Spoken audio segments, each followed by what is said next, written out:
আসাম আমার, পশ্চিমবঙ্গ আমার, ত্রিপুরাও আমার।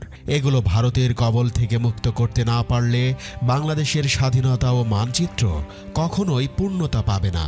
কথাগুলো বলেছিলেন মজলুম জননেতা মাওলানা আব্দুল হামিদ খান ভাসানী।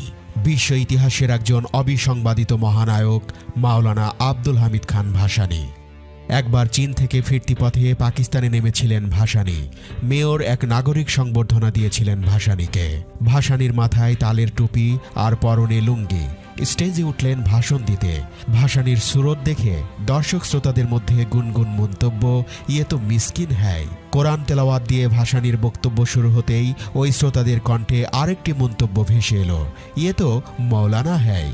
ভাসানীর রাজনৈতিক বক্তব্য শুরু হতেই ওই একই দর্শক শ্রোতারা বলে উঠলেন, আরে বাহ, ইয়ে তো পলিটিশিয়ান হ্যায়। ভাসানী যখন বিশ্ব পরিস্থিতি ও বিশ্ব মোড়লদের শোষণ পীড়ন নিপীড়নের কথা